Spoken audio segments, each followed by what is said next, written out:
Video wawancara dalam episode ini diambil ketika diadakannya pembukaan pameran bertajuk Gelegar Road to 21 Years of Bumi Langit yang diadakan di Bentara Budaya Jakarta pada tanggal 7 Agustus 2024. Kalibrasi Komik menanyakan para komikus yang berperan dalam acara tersebut serta para pengunjung dan orang-orang yang berkaitan dengan perjalanan komik Indonesia, dalam hal ini perjalanan 21 tahun Bumi Langit. Ingin melihat karya para maestro ini dari dekat? Nah, pameran ini masih ada hingga tanggal 18 Agustus 2024. Kami, Kalibrasi Komik, berterima kasih kepada Bapak Andi Wijaya yang sudah mengundang kami serta jajaran tim Bumi Langit yang mengadakan acara yang luar biasa ini. Kepada para sobat dan sohib komik, selamat menyaksikan. Halo sobat dan sohib Kalibrasi Komik, kali ini kita beruntung banget berada di lokasi Bentara Budaya Jakarta. Saat ini di sebelah saya ada Bapak Ginardi Santoso. Iya, betul. Namanya sama dengan saya, Harwanto Santoso. Iya.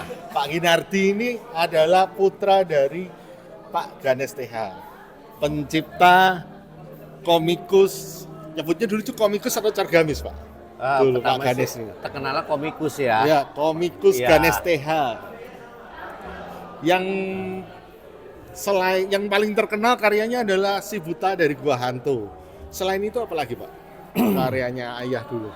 Manggilnya Bapak, ayah atau Papa? Karya almarhum Iya, ya, karya almarhum. selain Si Buta. Di Si Buta sendiri itu banyak dia universe kan. Ada beberapa karakternya yang di dalam Si Buta yang akhirnya menjadi terkenal. Kenapa saya bilang Si Buta terkenal? Karena sudah mampu menelurkan menjadi serial baru. Contohnya Reo Manusia Serigala. Oh iya Ya. itu. Tadi kita temu juga bukunya di luar, Iya, teman-teman. itu dia ketemu di Si Buta jilid keempat. Kalau saya sebutnya jilid keempat ya. Itu ada Si Buta ketemu dengan Reo. Sejak situ Reo banyak diminati. Lalu akhirnya keluarlah judul baru Neraka Hijau. Dan banyak judul lainnya. Ya, populer tuh. Nah, selain Reo ada juga karakter lain yang Si Mata Malaikat. Ternyata peminat karya antagonis ya kalau ini peminatnya juga banyak. Akhirnya Mata Malaikat juga dia berdiri sendiri dengan 2 judul, dibikin 2 judul bersambung. Kalau istilah generasi zaman sekarang nyebutnya spin off. Iya. Spin off. Tapi ternyata dari zaman dulu sudah ada seperti itu ya. udah ada. Dan Kalau zaman dulu disebutnya apa? Sempalan atau apa? beda ya zaman dulu sama sekarang ya. Iya. Kalau zaman dulu gitu ya orang kayak contoh Si Buta dan komik-komik lainnya kan dia hanya baca enak, bagus, ceritanya bagus, oke ya. Tapi beda kalau dengan anak sekarang, mungkin dia dengan pengalaman dia pernah baca buku lain atau apa. Referensinya lebih banyak. Iya, ada rasa dia membandingkan ya cerita ini dengan cerita yang lain.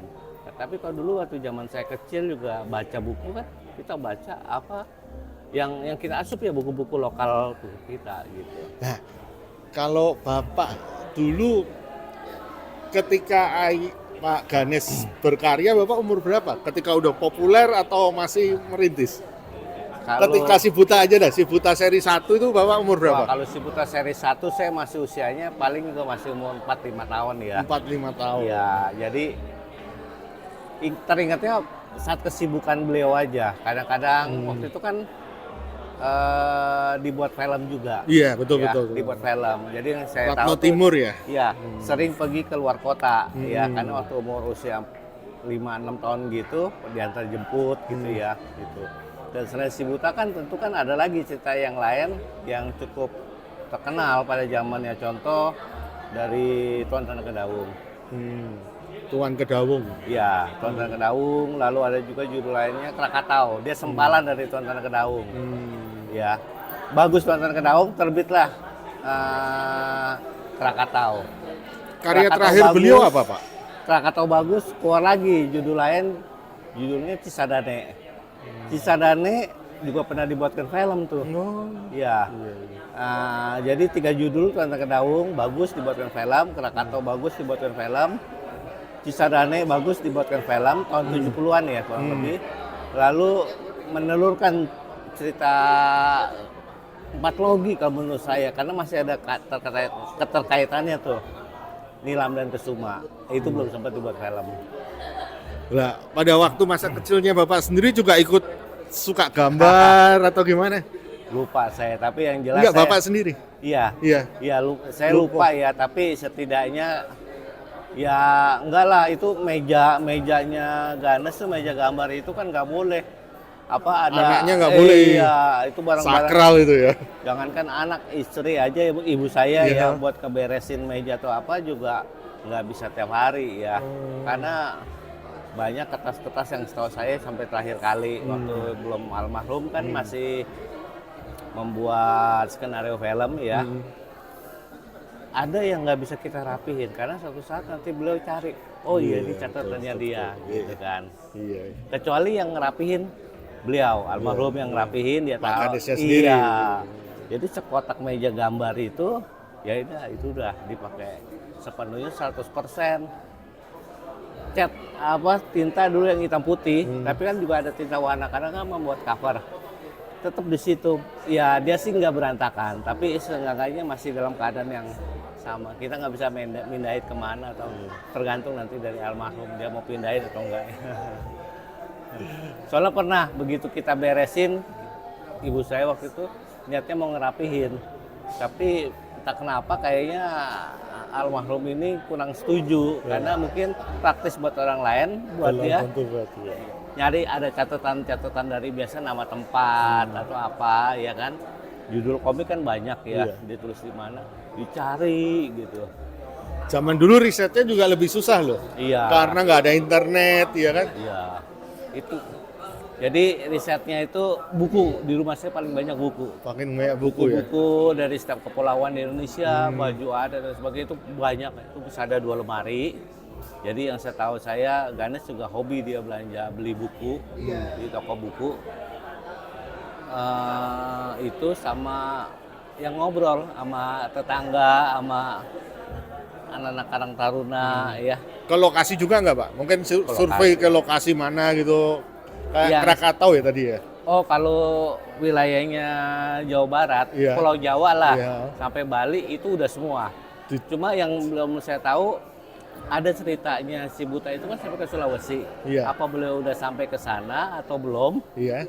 Itu saya. Masih pertanyaannya sampai sekarang ya. Bapak ini putra keberapa Pak? Saya putra pertama. Putra pertama. Dan putranya Pak Ganes, putra putrinya ada berapa?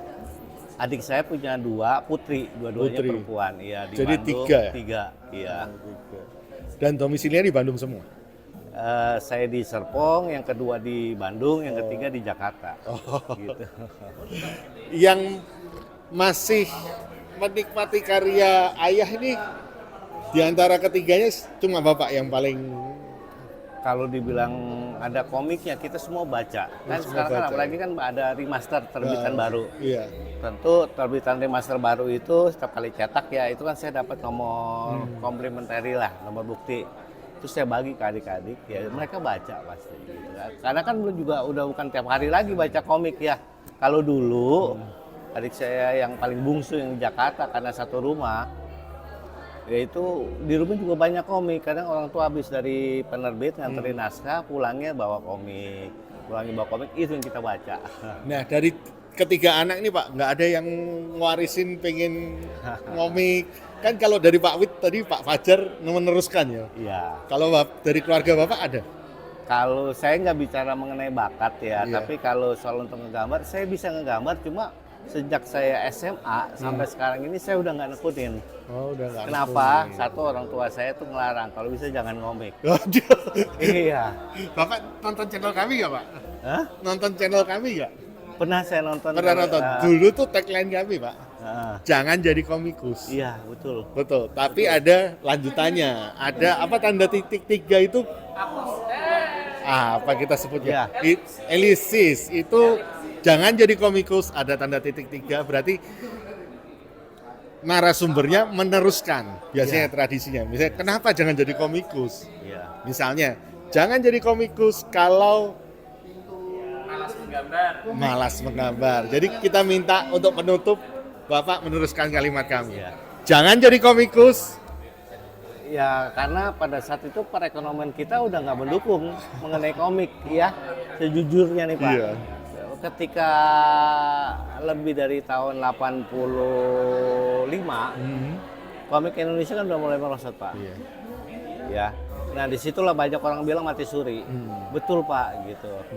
Beruntungnya almarhum Ganes ini dibekali kelebihan untuk menulis skenario. Oh. Dari mulai beberapa film yang lalu itu Ganes TH yang menyusun skenario. Jadi itulah dapat seperti kayak RCTI pertama kali membuat seri Si Buta itu skenario-nya kan Ganes. Udah gitu film-film layar lebar juga ya. Yang honornya lebih besar itu juga dapat.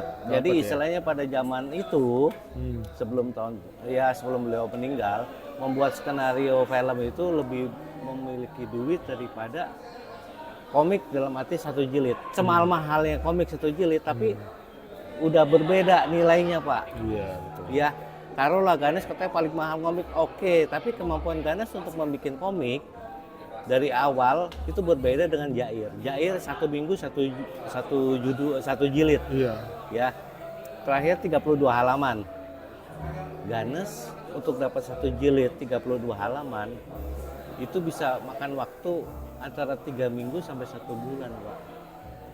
Karena lebih perfeksionis ya mungkin ya. Iya, jadi disitulah Ganes mungkin unek-uneknya dia punya rasa kekesalan sebagai seorang komikus. Udahlah, gue bikin Jangan skrip ngomik, aja.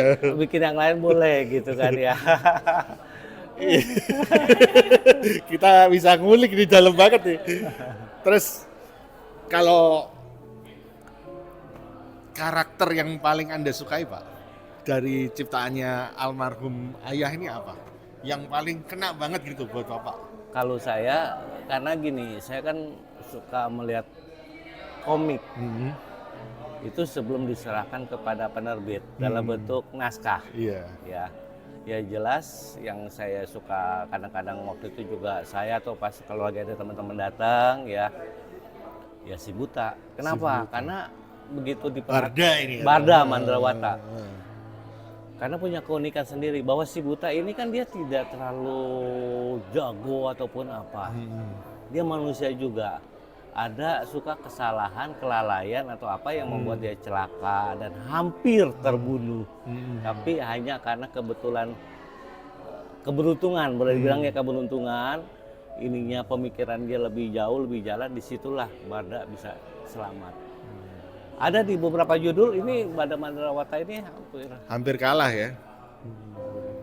Ya itu udah dari pemikirannya Ganes gitu ya, bisa mengolah dan nggak ada satupun yang terlalu mistik di Si Buta.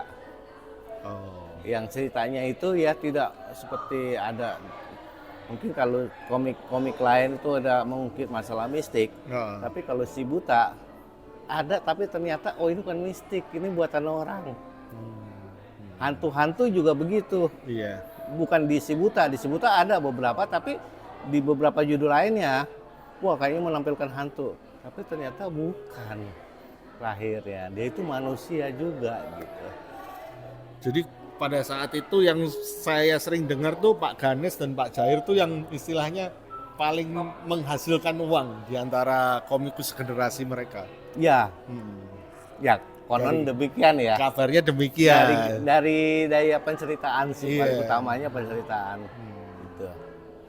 Tapi kalau untuk menggambarnya, speed penggambar Ganes TH itu paling lama kalau kita dibandingkan dengan Jair, dengan Man, Pak Man. Iya yang tadi, iya Yan Mintaraga, mereka mungkin bisa dalam arti rata-rata ya 2 minggu 3 minggu dapat 1 jilid. Tapi kalau Ganes bisa juga, tapi kalau untuk menjadi 2 minggu 1 jilid itu udah nggak bisa. Zaman dulu tuh nggak ada ini Pak. Ambil asisten gitu kalau komikus-komikus sama sekarang. Pernah dulu tahun 70-an pernah ada asisten. Pernah ada asisten. Iya, tapi saya juga nggak begitu paham kenapa bisa sampai udahan gitu ya. Iya. Karena ya mungkin masalah honor ataupun apa gitu kita nggak tahu lah. Mungkin juga deadline-nya juga Iya, kerjanya nggak iya, sesuai betul. kinerjanya sama Pak Ganes mungkin kan. Mungkin. Karena mungkin gambar bagus tapi kan belum tentu juga cocok nih sama Ganes. Iya. Iya kan? Gitu. Dan kalau memang katanya dulu honor satu jilid itu Ganes yang paling mahal katanya. Tapi kan kalau umpama dia 3 minggu jadi satu jilid, Jair 1 minggu bisa 1 jilid. 1 bulan udah 4. Iya. 1 kali 4. Jadi speed itu tuh pengaruh loh teman-teman. Ya, makanya akhirnya pada saat komiknya itu udah mulai Turun. jatuh, beruntungnya itu Ganes yaitu membuat skenario Pak. Kalau itu ada aja gitu ya. Jadi udah bikin skenario layar lebar ya, itu kan perlu waktu kurang lebih 1 bulan Pak. Itu 1 bulan itu belum di apa namanya, mungkin masih ada perubahan atau apa ya setelah dibaca oleh sutradara produser ya bisa 2 bulan, tapi honornya bisa berkali lipat dari honor ngomik Pak gitu. Oke, pertanyaan terakhir nih. Kita kan ada di pameran ini Pak. Harapannya untuk karakter Barda sendiri apa? Karakter komik-komik dari Pak Ganes ini harapannya apa dengan adanya pameran ini? Kalau dari Bapak? Ya, harapan saya khususnya untuk karya karakter dari Barda Mandrawata, si putra dari Gua Hantu, Reo, dan Mata Malaikat yang berada di Bumi Langit, setidaknya itu bisa apa ya, meskipun ini cerita lama sejarah, tapi mengingat saya juga apa kata dari para kolektor, penggemar setianya, bahwa dari gambar, dari cerita Ganes punya poin yang cukup baik, ya cukup bagus. Ya setidaknya untuk kedepannya mungkin cerita ini harus bisa tidak tenggelam, ya.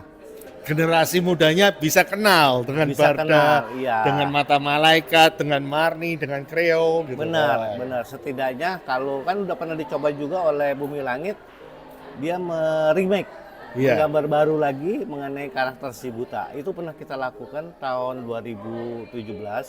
Itu cukup bagus ternyata. Yang hitam putih ya. Berwarna Pak. Hah? 2017 pertama kali oleh Aku Iwan pernah Nasif. tahu yang satu kompilasi yang banyak komikus kerjain si buta. Enggak, itu malah Itu beda yang ya? terakhir. Itu yang terakhir ya? Iya. Ini dibuat oleh Iwan. Benang merahnya mengikuti cerita si buta dari awal, dari dia belum buta sampai dengan ketemu Mata Malaikat. Itu yang pertama kali terbitin Bumi Langit ya. Tapi memang kita tidak akan pernah bisa 100% sama. Jadi kita buat benang merahnya benar sama, tapi kan tentu karakternya itu ada sedikit berbeda misalnya ya, penampilannya dan sebagainya. Itu sampai ke pasar biasa, selalu ada pro kontra ya. Tapi yang yang pro ke kita itu dari generasi muda Pak. Umpama ada 100 orang, yang pro kepada kita itu tuh 80, 85. Generasi mudanya. Iya, ternyata itu generasi muda, dia mendukung cerita ini bagus gitu kan. Yang kontra itu adalah generasi lama, Karena kolektor lama, karena dia sudah udah nggak bisa di brainwash, buta dia tahu aja begini, ya kan? Dengan ditampilkan dengan gaya baru begini, seragamnya sama, cuma agak sedikit penceritaan gayanya aja ya. Wah ini begini, tapi nggak apa-apa, nggak apa-apa, itu satu kewajaran gitu. Oke, terima kasih banyak Pak Baik, sama-sama, untuk waktunya. Terima kasih banyak, ya.